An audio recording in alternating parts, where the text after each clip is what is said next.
कैसे हैं my dear friends. आज के वीडियो में लेकर आया हूँ क्लास 9th कक्षा 9 के स्टूडेंट्स के लिए सामाजिक विज्ञान का पेपर। पूरा पेपर उत्तरों के साथ है, फुल सॉल्व पेपर है। पूर्णांक है इसका 100 नंबर और समय मिलेगा 3 घंटे 15 मिनट, सवा 3 घंटे का टाइम मिलेगा दोस्तों इसमें। और शुरुआत करेंगे इसके निर्देशों को पढ़कर। तो पहला निर्देश है, पहला इंस्ट्रक्शन है, परीक्षार्थी सर्वप्रथम अपने प्रश्न पत्र पर नामांक अनिवार्यतः लिखें। जैसे ही पेपर मिलेगा उस पर अपना रोल नंबर लिखना है। दूसरा निर्देश है, प्रश्न संख्या 1 से 7 तक एक एक अंक के हैं। प्रश्न संख्या 1 से लेकर 7 तक के जो प्रश्न हैं वो एक एक अंक के हैं। प्रश्न संख्या 8 से 15 तक 2-2 अंक के हैं प्रत्येक प्रश्न। प्रश्न संख्या 16 से 24 तक प्रत्येक प्रश्न 3-3 अंक का है। प्रश्न संख्या 25 से 34 तक के प्रत्येक प्रश्न 5-5 अंक के हैं। अर्थात कुल मिलाकर प्रश्नों की संख्या है 34। तीसरा निर्देश है, सभी प्रश्न हल करने अनिवार्य हैं। चौथा निर्देश, प्रत्येक प्रश्न का उत्तर दी गई उत्तर पुस्तिका में ही लिखें। पांचवा निर्देश, जिन प्रश्नों में आंतरिक खंड है उन सभी के उत्तर एक साथ ही लिखें। छठा निर्देश है, प्रश्न संख्या 1 से 4 तक बहुविकल्पीय प्रश्नों के उत्तर तालिका बनाकर उत्तर पुस्तिका में लिखें।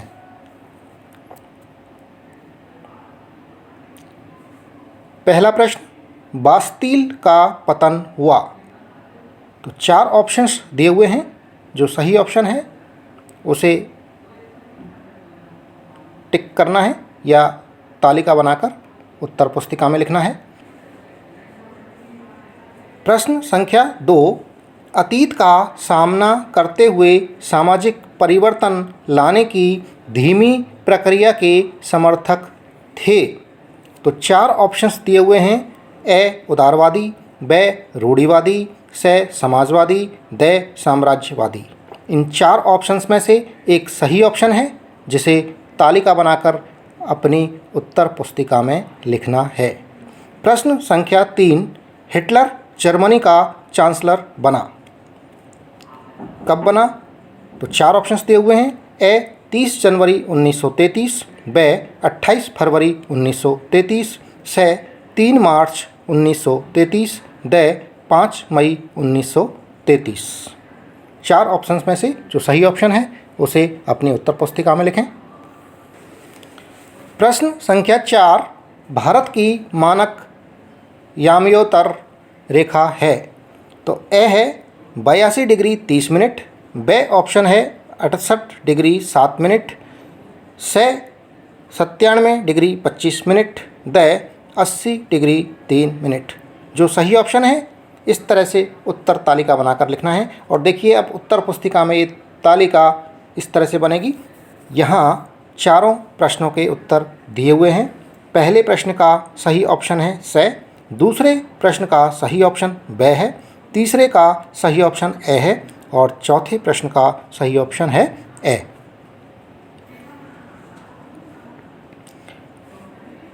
प्रश्न संख्या 5, ऐसे 2 देशों के नाम लिखिए जहां बहुदलीय चुनाव होते हैं। तो 2 देशों के नाम जहां बहुदलीय चुनाव होते हैं, तो पहला देश है भारत, दूसरा है फ्रांस। प्रश्न संख्या 6, संविधान क्या है? एक एक अंक के प्रश्न हैं, इनके सामने अंक लिखे हुए हैं। उत्तर, संविधान देश के सर्वोच्च कानूनों का एक आलेख है जिसमें देश की राजनीति तथा समाज को व्यवस्थित करने वाले मूलभूत नियम सम्मिलित होते हैं। प्रश्न संख्या 7, चुनाव क्या है? उत्तर है इसका, ऐसी व्यवस्था जिसके द्वारा लोग नियमित अंतराल के बाद अपने प्रतिनिधियों को चुन सकें और इच्छा होने पर उन्हें बदल भी सकें चुनाव कहलाते हैं। प्रश्न संख्या 8, समाजवाद की कोई 3 विशेषताएं लिखिए। 2 अंक का प्रश्न है, इसके सामने अंक लिखे हुए हैं। उत्तर, समाजवाद की 3 विशेषताएं निम्न प्रकार हैं। पहली विशेषता है, समाजवाद निजी संपत्ति की व्यवस्था को सभी सामाजिक समस्याओं की जड़ मानता है, अतः वह निजी संपत्ति का विरोध करता है। समाजवाद की दूसरी विशेषता है, समाजवाद के अंतर्गत उत्पादन के समस्त साधनों पर सरकार का नियंत्रण होता है। तीसरी विशेषता है, समाजवाद के अनुसार यदि संपत्ति पर किसी एक व्यक्ति की बजाय पूरे समाज का नियंत्रण हो तो साझा सामाजिक हितों पर ज़्यादा अच्छी तरह ध्यान दिया जा सकता है।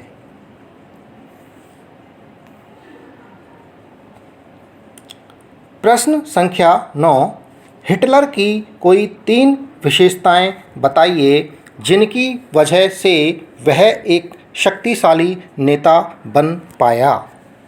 2 अंक का प्रश्न है। उत्तर है इसका, हिटलर अपनी निम्न विशेषताओं के कारण एक शक्तिशाली नेता बन पाया। तो पहली विशेषता है, हिटलर एक ज़बरदस्त वक्ता था, बोलना आता था उसको। उसका जोश और उसके शब्द लोगों को हिलाकर रख दिया करते थे।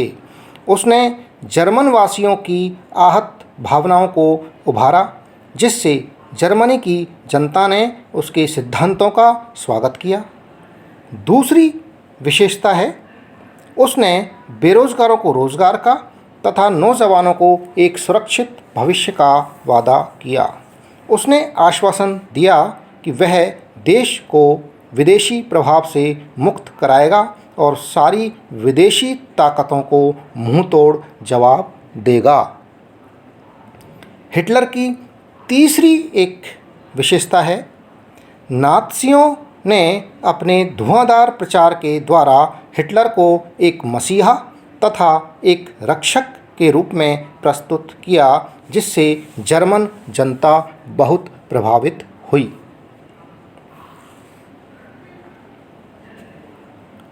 प्रश्न संख्या 10, 2 अंक का प्रश्न है।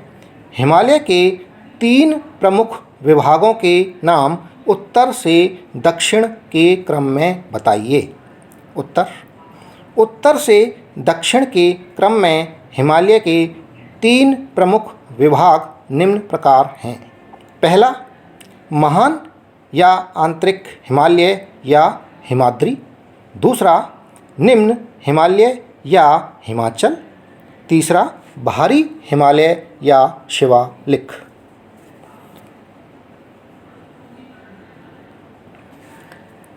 प्रश्न संख्या 11, प्रायद्वीपीय क्षेत्र की नदियाँ मौसमी क्यों होती हैं। 2 अंक के प्रश्न चल रहे हैं अभी।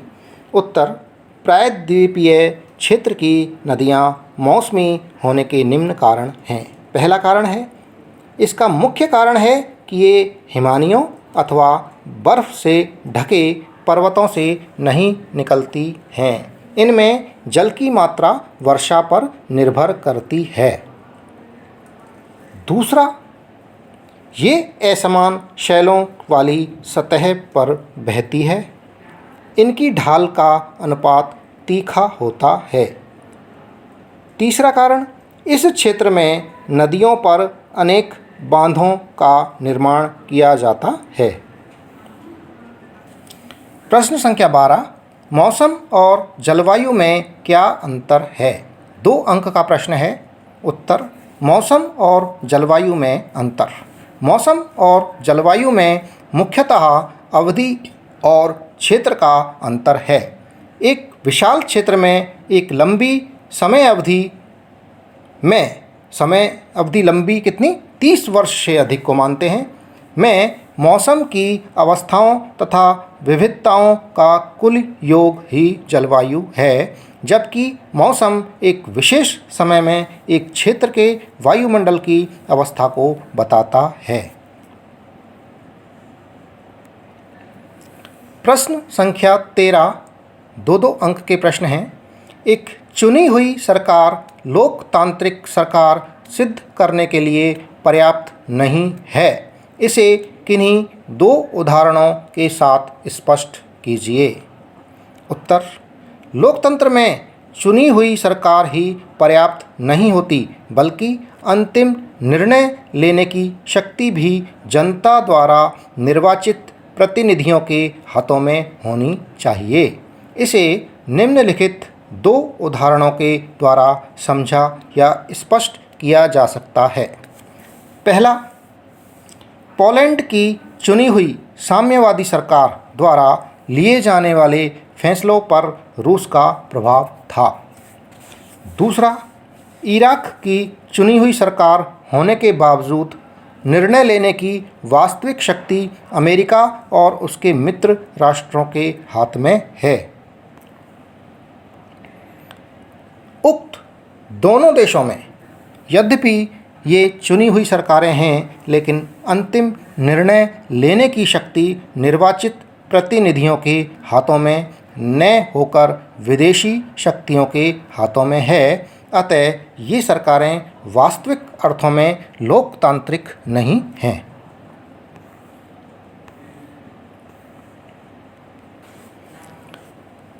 प्रश्न संख्या 14, आर्थिक और गैर आर्थिक क्रियाओं में क्या अंतर है?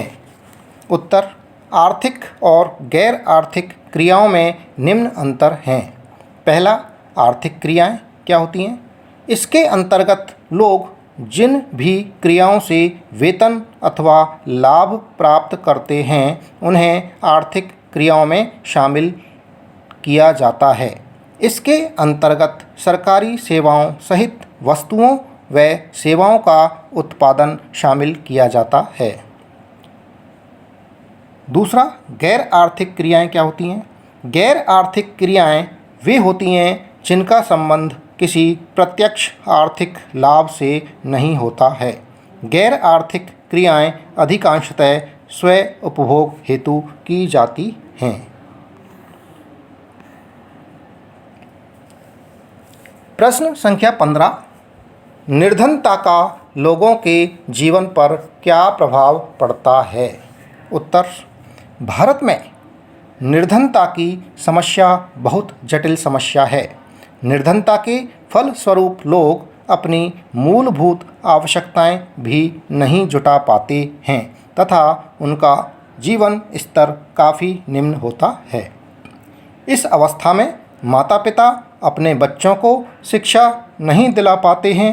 यदि परिवार का कोई सदस्य बीमार पड़ जाए तो उसे चिकित्सा सुविधाएं भी उपलब्ध नहीं हो पाती हैं।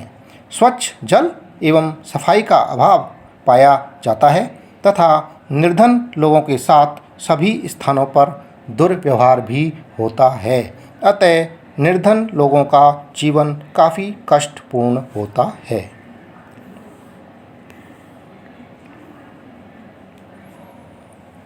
अब 3-3 अंकों के प्रश्न आ गए हैं। प्रश्न संख्या 16, नेपोलियन बोनापार्ट की उपलब्धियों का मूल्यांकन कीजिए। उत्तर: नेपोलियन बोनापार्ट की उपलब्धियों का मूल्यांकन निम्न बिंदुओं में किया जा सकता है। पहला बिंदु है, फ्रांस की राजनीतिक अस्थिरता का लाभ उठाकर 1804 में नेपोलियन बोनापार्ट ने खुद को फ्रांस का सम्राट घोषित कर दिया।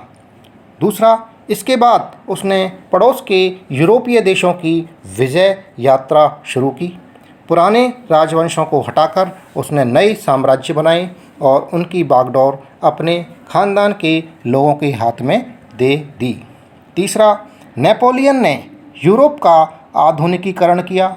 उसने निजी संपत्ति की सुरक्षा के कानून बनाए और दशमलव पद्धति पर आधारित नाप तोल की एक समान प्रणाली चलाई।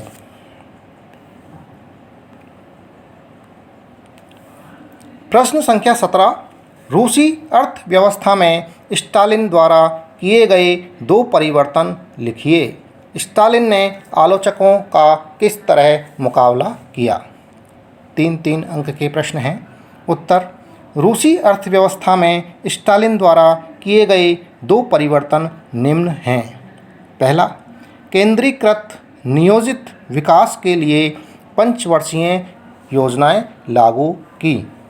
दूसरा, कृषि में सामूहिकीकरण कार्यक्रम शुरू किया, जिसमें किसानों को सामूहिक खेतों कोल खोज में काम करने का आदेश दिया गया।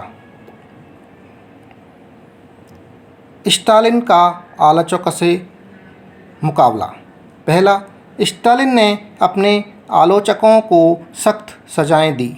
बहुत सारे लोगों को निर्वासन या देश निकाला दे दिया गया।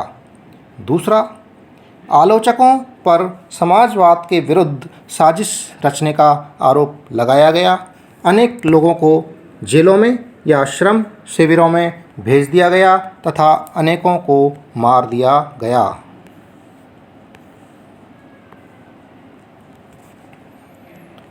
प्रश्न संख्या 18, केंद्रीकृत नियोजन व्यवस्था क्या थी? इसका क्या प्रभाव हुआ? 3 अंक का प्रश्न है। उत्तर, केंद्रीकृत नियोजन सोवियत संघ में समाजवादी समाज के निर्माण तथा नियोजित विकास के लिए सरकार द्वारा लागू की गई व्यवस्था केंद्रीकृत नियोजन व्यवस्था कहलाती है। इसमें अफसर यह देखते थे कि अर्थव्यवस्था किस तरह काम कर सकती है। इस आधार पर वे 5 साल के लिए लक्ष्य तय कर दिया करते थे। इसी आधार पर उन्होंने पंचवर्षीय योजनाएं बनानी शुरू की। केंद्रीकृत नियोजन व्यवस्था का प्रभाव क्या हुआ? इसका प्रभाव ये हुआ कि कीमतों पर नियंत्रण रखा गया। दूसरा प्रभाव, केंद्रीकृत नियोजन से आर्थिक विकास को तीव्र गति मिली। तीसरा प्रभाव, औद्योगिक उत्पादन में तेज गति से वृद्धि हुई। और चौथा प्रभाव है, नए नए औद्योगिक शहर अस्तित्व में आए। प्रश्न संख्या 19, 3 अंक का प्रश्न है। वर्सेलीज या वर्साय की संधि की 4 प्रमुख शर्तों का वर्णन कीजिए। उत्तर, वर्सेलीज अर्थात वर्साय की संधि की 4 प्रमुख शर्तें या विशेषताएं निम्न प्रकार हैं। पहली शर्त या विशेषता, जर्मनी को अपने सारे उपनिवेश, लगभग 10% आबादी, 13% भूभाग, 75% लौह भंडार तथा 26% कोयला भंडार फ्रांस, पोलैंड, डेनमार्क तथा लिथुआनिया के हवाले करने पड़े। दूसरा, जर्मनी की सेना भी भंग कर दी गई। तीसरी, युद्ध के कारण हुई सारी तबाही के लिए जर्मनी को जिम्मेदार ठहराया गया तथा उस पर 6 अरब पाउंड का जुर्माना लगाया गया। चौथी शर्त, खनिज संसाधनों वाले राइनलैंड पर भी 20 के दशक में ज़्यादातर मित्र राष्ट्रों का ही कब्जा बना रहा। प्रश्न संख्या 20, प्रथम महायुद्ध ने यूरोपीय समाज और राजनीतिक व्यवस्था पर अपनी गहरी छाप किस तरह छोड़ी? कोई 4 उदाहरण दीजिए। उत्तर, प्रथम महायुद्ध ने यूरोपीय समाज और राजनीतिक व्यवस्था पर अपनी गहरी छाप इस तरह छोड़ी। इस युद्ध के बाद सिपाहियों को नागरिकों के मुकाबले अधिक सम्मान दिया जाने लगा। दूसरा, राजनेताओं तथा प्रचारकों ने इस बात पर अधिक जोर दिया कि पुरुषों को आक्रामक, ताकतवर तथा मर्दाना गुणों वाला होना चाहिए। तीसरा, सार्वजनिक जीवन में आक्रामक फौजी प्रचार तथा राष्ट्रीय सम्मान तथा प्रतिष्ठा का बहुत गुणगान होने लगा। चौथा, रूढ़िवादी तानाशाहों को व्यापक जन समर्थन मिलने लगा। तथा लोकतंत्र के विकास में बाधा उत्पन्न हुई। प्रश्न संख्या 21, लोकतांत्रिक तथा गैर लोकतांत्रिक चुनावों में अंतर स्पष्ट कीजिए। निम्नलिखित अंतर हैं लोकतांत्रिक और गैर लोकतांत्रिक चुनावों में। तो पहला है लोकतांत्रिक चुनाव में, लोकतांत्रिक देशों में चुनावों के अंतर्गत सभी लोगों के पास एक मत और एक मूल्य होता है, जबकि गैर लोकतांत्रिक चुनाव में गैर लोकतांत्रिक देशों के अंतर्गत सभी नागरिकों को मत देने का अधिकार नहीं होता है। दूसरा, लोकतंत्र में नियमित अंतराल में चुनाव होते हैं, जबकि गैर लोकतंत्र देशों में नियमित अंतराल में चुनाव नहीं होते हैं। लोकतंत्र में स्वतंत्र तथा निष्पक्ष चुनावों की व्यवस्था होती है, जबकि गैर लोकतंत्र देशों में स्वतंत्र तथा निष्पक्ष चुनावों की व्यवस्था नहीं होती है।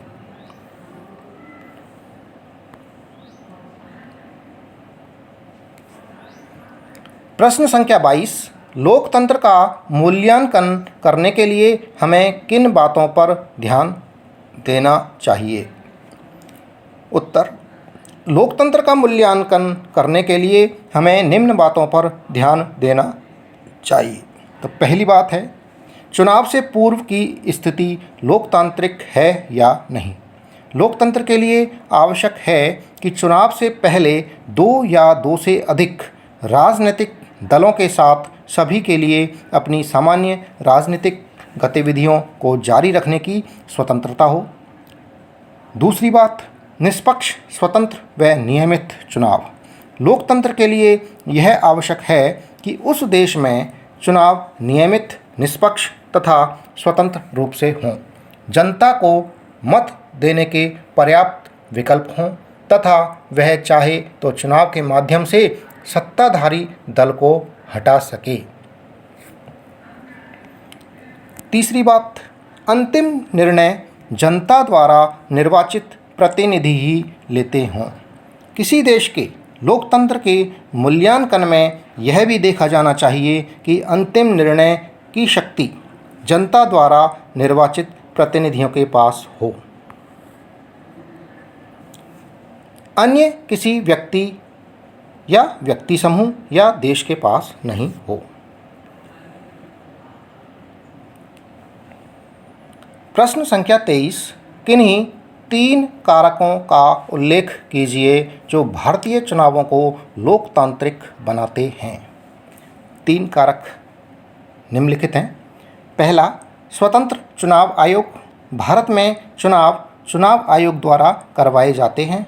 भारत का चुनाव आयोग बहुत अधिक शक्तिशाली तथा स्वतंत्र है। वह सरकार और प्रशासन को गलतियों के लिए फटकार लगा सकता है तथा चुनाव धांधली की स्थिति में फिर से चुनाव के आदेश दे सकता है। दूसरा कारक है लोकप्रिय जन सहभागिता। भारत के चुनावों में जनता की बढ़ती रुचि चुनावों की लोकतांत्रिकता को सिद्ध करती है। तीसरा कारण है चुनाव परिणामों की स्वीकृति।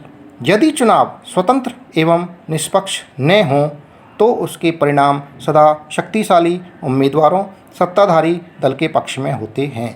लेकिन भारत में सत्ताधारी दल तथा शक्तिशाली उम्मीदवार चुनाव हारते रहे हैं तथा वे उसे स्वीकार करते भी रहे हैं।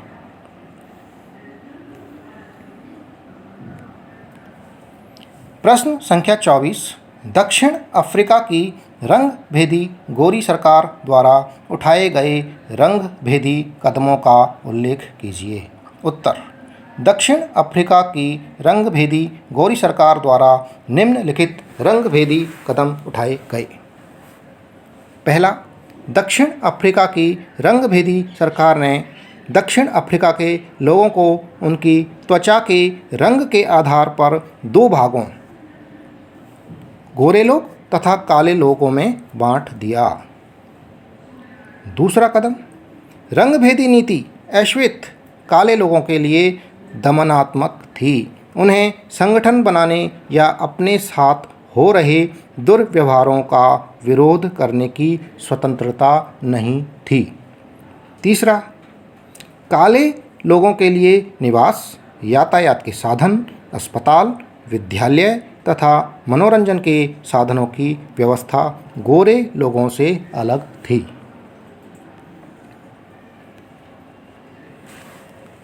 अब 5-5 अंकों के प्रश्न आ गए हैं।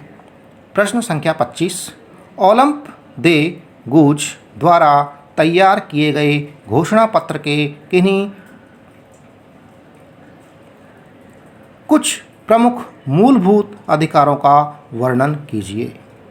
तो ओलंप दे गूज द्वारा तैयार किए गए घोषणा पत्र के कुछ प्रमुख मूलभूत अधिकार निम्न हैं। पहला, औरत का जन्मना स्वतंत्र है और अधिकारों में वह पुरुष के समान है।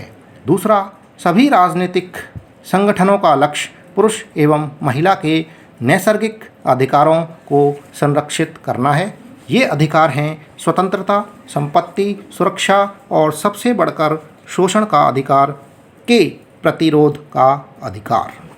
तीसरा, समग्र संप्रभुता का स्रोत राष्ट्र में निहित है, जो पुरुषों एवं महिलाओं के संघ के सिवाय कुछ नहीं है। चौथा,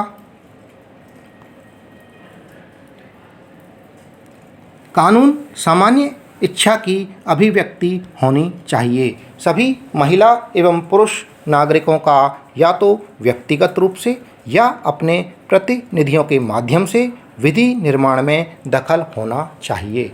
यह सभी के लिए समान होना चाहिए। सभी महिला एवं पुरुष नागरिक अपनी योग्यता एवं प्रतिभा के बल पर समान रूप से एवं बिना किसी भेदभाव के हर तरह के सम्मान व सार्वजनिक पद के हकदार हैं। पांचवा, कोई भी महिला अपवाद नहीं है। वह विधि सम्मत प्रक्रिया द्वारा अपराधी ठहराई जा सकती है, गिरफ्तार और नज़रबंद की जा सकती है। पुरुषों की तरह महिलाओं को भी इस कठोर कानून का पालन करना चाहिए। प्रश्न संख्या 26, 5 अंक के प्रश्न हैं। भारत के प्रमुख भौतिक स्वरूपों का संक्षिप्त वर्णन कीजिए। उत्तर, भौगोलिक रूप से अत्यधिक विस्तृत क्षेत्र में फैले होने के कारण भारत में अनेक विभिन्नताएं पाई जाती हैं। भौतिक विभिन्नताओं के आधार पर भारत को निम्न भौतिक स्वरूपों में बांटा गया है। पहला, हिमालय पर्वत श्रृंखला। यह भारत की उत्तरी सीमा पर स्थित है। यह पर्वत श्रृंखला 2400 किमी यानी 2400 किलोमीटर की लंबाई में एक अर्धवृत्त में फैली हुई है। इस पर्वत श्रृंखला में विश्व की सर्वाधिक ऊंची चोटी माउंट एवरेस्ट स्थित है। दूसरी, उत्तरी मैदान। यह मैदान लगभग 2400 किलोमीटर लंबा तथा 240 से 320 किलोमीटर चौड़ा है। यह 3 नदी प्रणालियों सिंधु, गंगा तथा ब्रह्मपुत्र के आपसी संक्रियाओं का परिणाम है। यह उपजाऊ जलोढ़ मृदा से बना है। तीसरा, प्रायद्वीपीय पठार। यह आग्नेय एवं कायांतरित चट्टानों से बनी एक उच्च भूमि है। इसमें चौड़ी एवं उथली घाटियाँ एवं गोलाकार पहाड़ियाँ पाई जाती हैं। चौथा, भारतीय मरुस्थल। यह अरावली पहाड़ी के पश्चिमी किनारों की ओर स्थित है। यहाँ की जलवायु शुष्क है तथा यहाँ बहुत कम मात्रा में वनस्पतियाँ पाई जाती हैं। पांचवा, तटीय मैदान। ये मैदान प्रायद्वीपीय पठार के पूर्वी एवं पश्चिमी किनारों के अनुदिश फैले हुए हैं। छठा, द्वीप समूह। इसमें 2 द्वीप समूह शामिल हैं, लक्षद्वीप समूह तथा अंडमान एवं निकोबार द्वीप समूह। लक्षद्वीप समूह अरब सागर में है, जबकि अंडमान एवं निकोबार द्वीप समूह बंगाल की खाड़ी में स्थित है।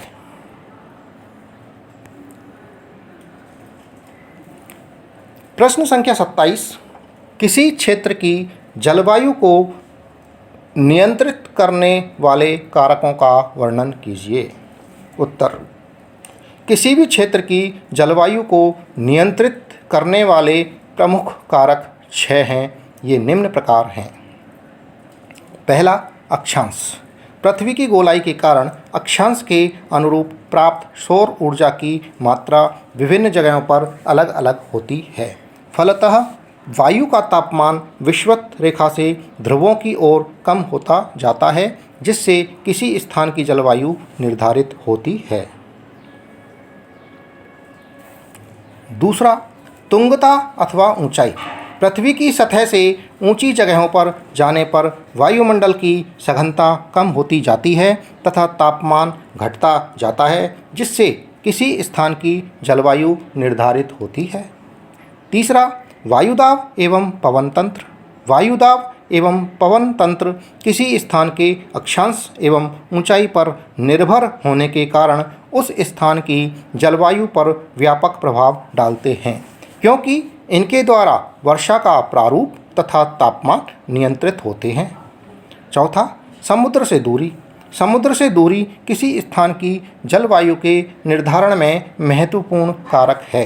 पांचवा, महासागरीय धाराएं। महासागरीय धारा समुद्र तट से चलने वाली हवाओं के साथ उस स्थान की जलवायु को प्रभावित करती है। जैसे किसी तटीय क्षेत्र जहाँ से गर्म अथवा ठंडी धाराएं बहती हों, वहाँ गर्मी या ठंडी होगी। यह इस बात पर निर्भर करता है वहाँ अपतटीय हवाएं मौजूद हैं या नहीं। छठा, उच्चावच लक्षण। उच्चावच किसी स्थान की जलवायु के निर्धारण में महत्वपूर्ण योगदान देता है। ऊंची पर्वत श्रृंखलाएं ठंडी या गर्म हवाओं से रक्षा करती हैं। पर्याप्त रूप से ऊंची होने तथा उनके रास्ते में वर्षावाहक हवाओं के आने पर ये वर्षा करने में भी मदद करती हैं। प्रश्न संख्या 28, 5-5 अंकों के प्रश्न हैं। राजनीतिक प्रतिद्वंदिता या राजनीतिक प्रतियोगिता क्या है? इसके गुण तथा दोषों का उल्लेख कीजिए। उत्तर, राजनीतिक प्रतिद्वंदिता चुनाव को जीतने के लिए विभिन्न राजनीतिक दलों या उम्मीदवारों के बीच जो प्रतियोगिता या प्रतिद्वंदिता होती है उसे ही राजनीतिक प्रतिद्वंदिता कहा जाता है। राजनीतिक प्रतिद्वंदिता के गुण क्या हैं? देखिए, राजनीतिक प्रतिद्वंदिता के प्रमुख गुण निम्नलिखित हैं। पहला, नियमित चुनाव प्रतियोगिता में राजनीतिक दलों तथा राजनेता जानते हैं कि वे आने वाले चुनाव तभी जीत सकते हैं जबकि वे जनहित से जुड़े मुद्दे उठाते रहें। इससे उन्हें जनता के लिए काम करते रहने की प्रेरणा मिलती रहती है। दूसरा, राजनीतिक प्रतियोगिता राजनीतिक दलों को जनहित के कार्य करने को बाध्य करती है, क्योंकि सत्तारूढ़ दल यह जानता है कि यदि वह जनहित के कार्य नहीं करेगा तो आगामी चुनाव में जनता उन्हें हराकर उन्हें सत्ता से हटा सकती है। अतः उसे जनहित के कार्य बाध्य होकर करने ही पड़ते हैं।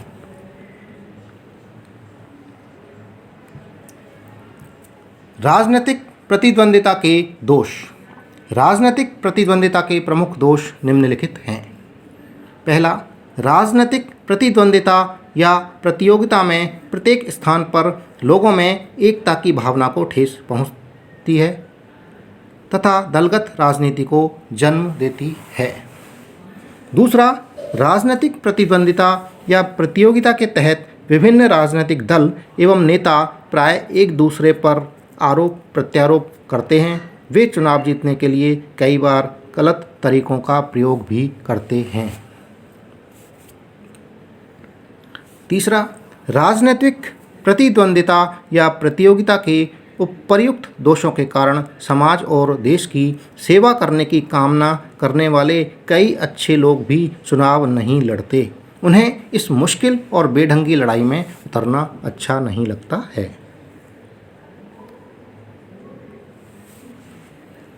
प्रश्न संख्या 29, विश्व में लोकतंत्र को प्रोत्साहित करने में नेल्सन मंडेला की भूमिका का उल्लेख कीजिए। विश्व में लोकतंत्र को प्रोत्साहित करने में नेल्सन मंडेला की भूमिका देखिए। पहला, दक्षिण अफ्रीका में नेल्सन मंडेला के नेतृत्व में अफ्रीकन नेशनल कांग्रेस ने गोरी सरकार की रंगभेद की नीति के विरुद्ध अहिंसावादी आंदोलन चलाया। दूसरा, रंगभेद के विरुद्ध आंदोलन में भाग लेने के कारण उन्हें 1964 में उम्र कैद की सज़ा दी गई। मंडेला ने जेल में रहते हुए 28 वर्ष तक रंगभेद विरोधी आंदोलन का नेतृत्व किया। तीसरा, सन 1990 में अफ्रीकन नेशनल कांग्रेस की गतिविधियों तथा विश्व के अन्य देशों से मिले समर्थन के कारण दक्षिणी अफ्रीकी शासन विश्व में अलग थलग पड़ गया। चौथा, अंततः सन 1994 में दक्षिण अफ्रीका की गोरी सरकार को दक्षिण अफ्रीका को गणतंत्र घोषित करना पड़ा तथा 28 साल के बाद नेल्सन मंडेला को सन 1994 में जेल से रिहा किया गया। 1994 में देश के पहले लोकतांत्रिक चुनाव हुए जिनमें नेल्सन मंडेला दक्षिण अफ्रीका के राष्ट्रपति निर्वाचित हुए।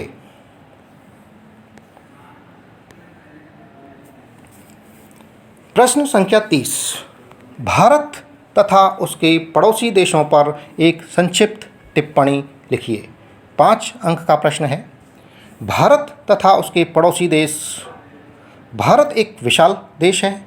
इसकी सीमाएं अनेक पड़ोसी देशों को छूती हैं।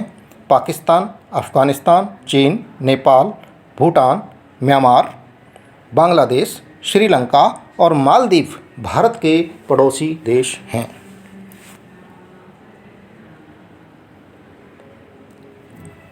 पहला, उत्तर पश्चिम में भारत की सीमाएं पाकिस्तान और अफ़गानिस्तान के साथ लगती हैं। दूसरा, उत्तर में चीन यानी तिब्बत, नेपाल तथा भूटान के साथ भारत की सीमाएं लगती हैं। पूर्व में म्यांमार तथा बांग्लादेश के साथ इसकी सीमाएं लगती हैं। श्रीलंका और मालदीव द्वीप समूह दक्षिण में समुद्र पार हमारे पड़ोसी राष्ट्र हैं। भारत और श्रीलंका के बीच में छोटा समुद्री रास्ता पाक जलसंधि तथा मन्नार की खाड़ी स्थित हैं। मालदीव लक्षद्वीप समूह के दक्षिण में स्थित है। भारत के अपने सभी पड़ोसी देशों के साथ भौगोलिक एवं ऐतिहासिक संबंध बहुत अच्छे रहे हैं।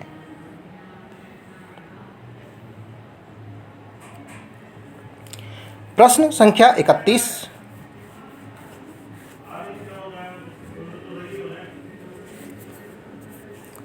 प्रश्न संख्या 31, झील किसे कहते हैं? भारत में झीलों के बारे में बताइए।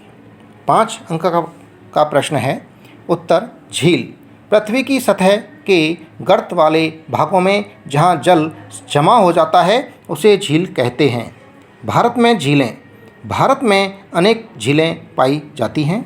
आकार तथा अन्य लक्षणों के आधार पर इनमें अंतर पाया जाता है। ये निम्न प्रकार की हो सकती हैं। पहली, स्थायी अथवा अस्थायी मौसमी झीलें। अधिकतर झीलें स्थायी होती हैं तथा जिनमें केवल वर्षा ऋतु में ही पानी आता है वे स्थायी झीलें कहलाती हैं। जैसे अंतर्देशीय अफवाह वाले अर्ध शुष्क क्षेत्रों की द्रावणी वाली झीलें, उदाहरणार्थ राजस्थान की सांभर झील। दूसरी तरह की हैं प्राकृतिक अथवा मानव निर्मित। प्राकृतिक कारकों की क्रियाओं के फलस्वरूप बनने वाली झीलें प्राकृतिक झीलें कहलाती हैं। इनमें हिमानियों, बर्फ़ की चट्टानों, वायु, नदियों तथा भूगर्भीय क्रियाओं को सम्मिलित किया जाता है।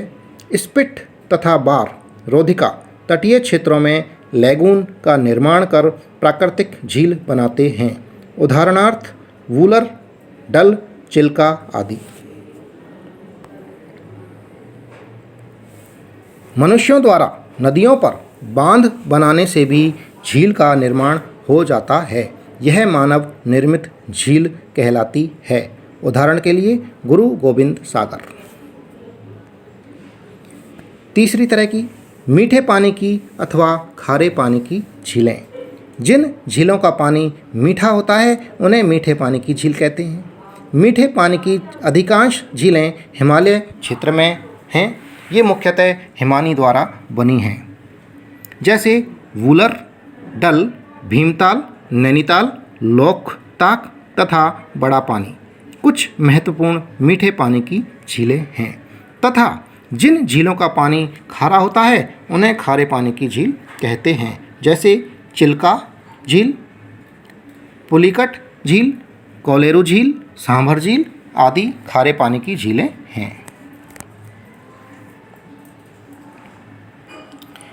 प्रश्न संख्या 32। बहुविध फसल प्रणाली और खेती की आधुनिक विधियों में क्या अंतर है?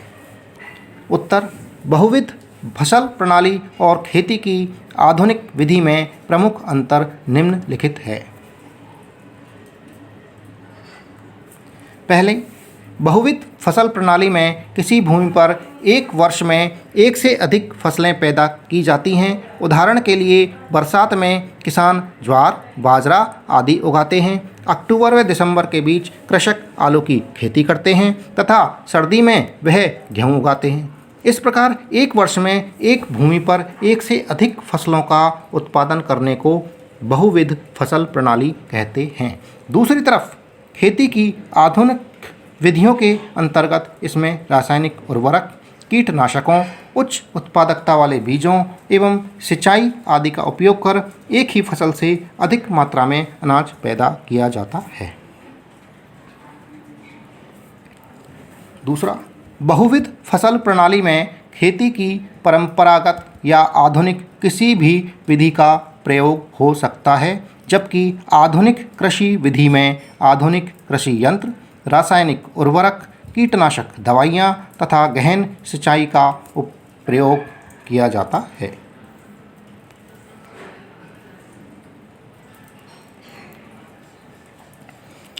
प्रश्न संख्या 33।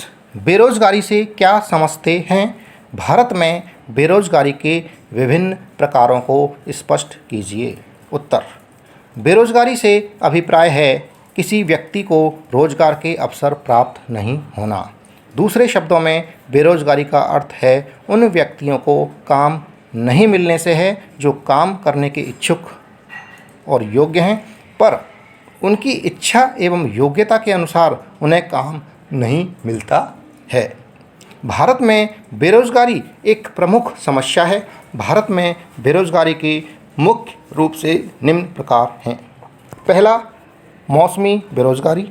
मौसमी बेरोजगारी का तात्पर्य है जब श्रमिक को वर्ष भर निरंतर काम नहीं मिलता है तथा किसी मौसम विशेष में ही उसे काम मिलता है तथा शेष समय वह बेकार बैठा रहता है या फिर रोजगार की तलाश करता रहता है।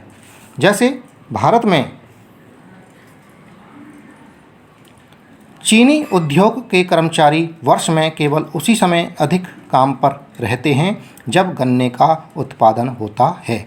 इसी प्रकार भारत में रबी और खरीफ की फसलों के बीच की अवधि में मानसून न आने पर किसान बेरोजगार होते हैं। दूसरा, प्रच्छन्न बेरोजगारी। प्रच्छन्न बेरोजगारी क्या है? देखिए, प्रच्छन्न बेरोजगारी का अर्थ है छिपी हुई बेरोजगारी। इसमें श्रमिक काम पर लगा हुआ तो प्रतीत होता है, लगता तो ऐसा है कि काम कर रहा है, किंतु वास्तव में उत्पादन में उसका योगदान नहीं होता है। अर्थात प्रच्छन्न बेरोजगारी वह अवस्था है जिसमें किसी कार्य पर आवश्यकता से अधिक लोग काम पर लगे हों। जैसे काम तो 2 आदमियों का है और 4 आदमी लगे हुए हैं। उदाहरण के लिए भारत में कृषि क्षेत्र में पूरा परिवार कृषि के काम में लगा होता है,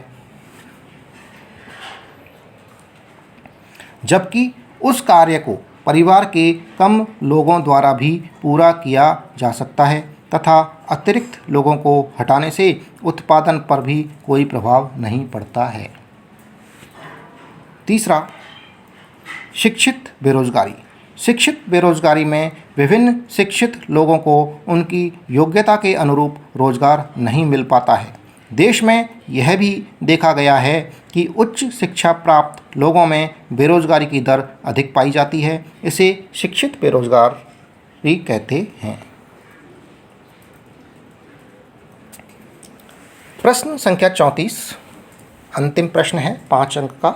भारत में अंतर्राज्यीय निर्धनता में विभिन्नता के कारण बताइए। उत्तर, भारत में अंतर्राज्यीय निर्धनता में विभिन्नता के कारण निम्न हैं। पहला, राज्यों में कृषि वृद्धि दर में अंतर का होना। पंजाब व हरियाणा जैसे राज्य उच्च कृषि वृद्धि दर से निर्धनता कम करने में सफल रहे हैं। दूसरा, मानव संसाधन विकास पर कम और अधिक ध्यान देना। केरल ने मानव संसाधन विकास पर अधिक ध्यान देकर उन राज्यों से निर्धनता को कम करने में सफल रहा है जिनमें इस ओर कम ध्यान दिया गया है। तीसरा, भूमि सुधार उपायों को लागू करने में अंतर का होना। पश्चिम बंगाल में भूमि सुधार उपायों से निर्धनता कम करने में सहायता मिली है। चौथा, अनाज के सार्वजनिक वितरण में अंतर। आंध्र प्रदेश और तमिलनाडु ने अनाज का सार्वजनिक वितरण कर निर्धनता में सुधार किया है। अन्य कारण, राज्यों में जनसंख्या घनत्व में असमानता का होना, राज्यों के लोगों में शिक्षा के प्रतिशत की असमानता होना तथा राज्यों में प्राकृतिक संसाधनों की उपलब्धता में असमानता का होना।